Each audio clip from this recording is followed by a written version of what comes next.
ከርታታ እግሮች ጉዞ ወደ እግዚአብሔር። ደራሲ ሀብታሙ ሙጬ የፀሐይ ልጅ። ተራኪ ሀብታሙ ሙጬ የፀሐይ ልጅ።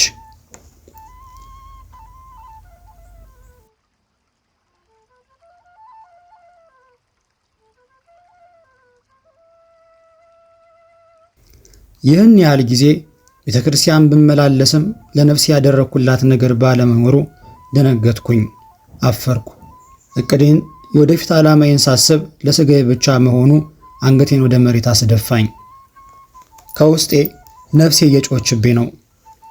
ይህን ያህል ዓመት ለስጋ እየኖርክ እኔን ረሳኸኝ። ብዙ ጊዜ ልቦናህን እያበራው ለመልስ ብሞክርም አንተ ግን ለስጋ ጊዜያዊ ደስታ ስትል አልሰማሽም አልከኝ።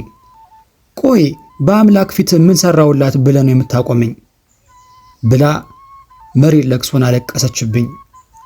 እንባዎቼ መሬት ላይ ዱብ ዱብ ማለት ጀምረዋል። ባዶ መሆኔን ሳስብ የሥጋዬን የኃጢአቴን ብዛት በልብሴ በነጠላ የመሸፈኔን ሳስብ ጩህ አለኝ። ቀና ብዬ ሽማግሌውን ስመለከታቸው አንገታቸውን እንደደፉ ናቸው።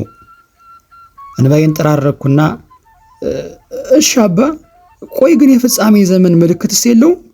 መድረሱን መቃረቡን የምናውቅበት አልኳቸው። ሽማግሌው ከተደፉበት ቀና ብለው በረጅሙ ተነፈሱና በእድሜ ብዛት ጥጥ የሆነ ጺማቸውን ጎተት ጎተት ሳብ ሳብ አሸት አሸት እያደረጉ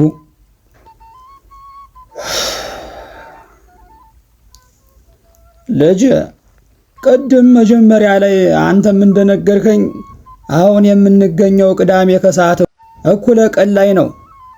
የፍጻሜ ዘመን ምልክቶችን ሐዋርያት እንዲህ ብለው ጠይቀው ነበር። ንገረን፣ ይህ መቼ ይሆናል? የመምጣትና የዓለሙ ፍጻሜ ምልክቱስ ምንድን ነው? ብለው ጠይቀውት ነበር። ጌታችንም መልሶ የሚያስታችሁ እንዳይኖር ተጠንቀቁ፣ ብዙዎችን የክርስቶስ ነኝ እያሉ በስሜ ይመጣሉና ብዙዎችንም ያስታሉ። የጦርነትንም ወሬ ትሰማላችሁ። ይህ ሊሆን ግድ ነውና ተጠንቀቁ፣ አትደንግጡ። ነገር ግን ፍጻሜው ገና ነው። ሕዝብ በሕዝብ ላይ፣ መንግሥት በመንግሥት ላይ ይነሳሉ።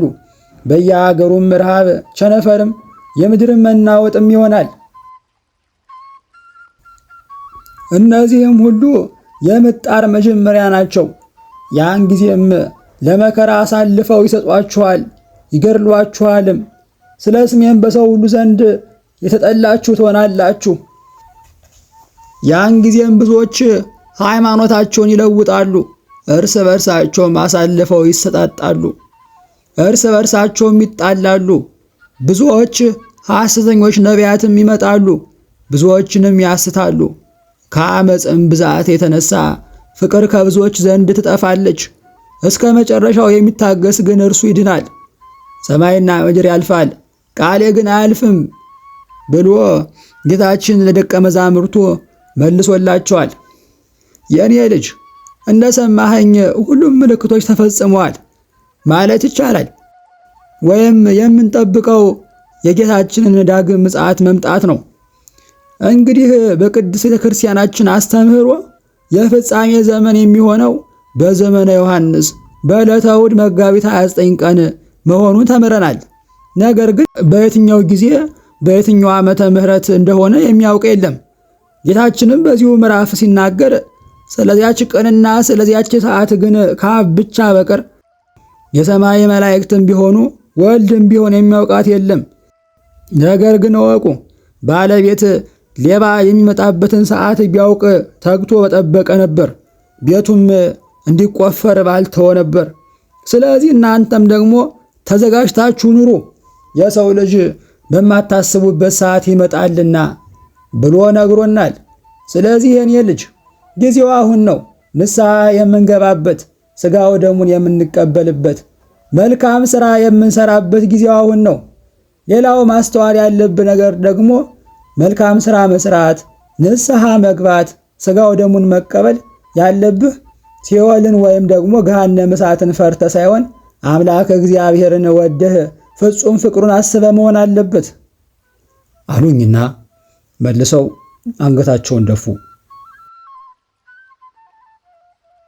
ፍርሃቴና ድንጋጤ ጨምሮ በሁለት እጆቼ ራሴን ይዤ ወደ መሬት ተደፋው።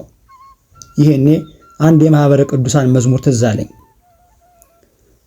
እያለፈ ነው ዘመኔ ትእዛዙን ሳልፈጽም ወየው ለኔ። እያለፈ ነው ዘመኔ ትእዛዙን ሳልፈጽም ወየው ለኔ። በጠራኝ ጊዜ ምን እላለሁ ናውሎ ወደኔ። አምላኬ ቢጠራኝ ምን ብዬ መልስለታለሁ? ለካስ የኔ ፍጻሜ ዘመንም ደርሷል፣ ግን ቀኑን አላውቀውም። አሁን፣ ዛሬ፣ ነገ፣ ከነገ ወዲያ አንድ ቀን የዘመኔ ፍጻሜ ነው። የንስሐ ጊዜ አሁን ነው። ከተደፋሁበት ቀና ብዬ አመሰግንሃለሁ አባ አልኩኝ። ነገር ግን አባ የሉም። ሽማግሌው ቡትቶ ቆሻሻ ልብስ የለበሱት አባ የመጥምቀ መለኮት ቅዱስ ዮሐንስን መንገድ ተከትለው የሚጠርጉት እብድ የተባሉት ሽማግሌ ርቀዋል። ግን ድምፃቸው አሁንም ይሰማኛል። መንግሥተ ሰማያት ቀርባለችና ንስሐ ግቡ፣ ጊዜው አሁን ነው። አከበርኳቸው። ስንቱን እንደኔ ያለውን ስለ ሥጋው እያሰበ በዓለም ደስታ ተዘፍቆ ነፍሱን የረሳውን ከወደቀበት አንስተውት ይሆን ብዬ እግዚአብሔርን አመስግኜ ሰዓቴን ስመለከት 5 ጉዳይ ለ2 ሰዓት ይላል። መሮጥ ጀመርኩ። በሐሳቤ ግን ጠዋት ለነፍሴ ስለመገዛላት ምግብ እያሰብኩ ነበር። ነፍሴ አሁን መሳቅ ጀምራለች። እሷም ጊዜው አሁን ነው ማለት ጀምራለች። ተፈጸመ። ከርታታ እግሮች ግን ይንከራተታሉ።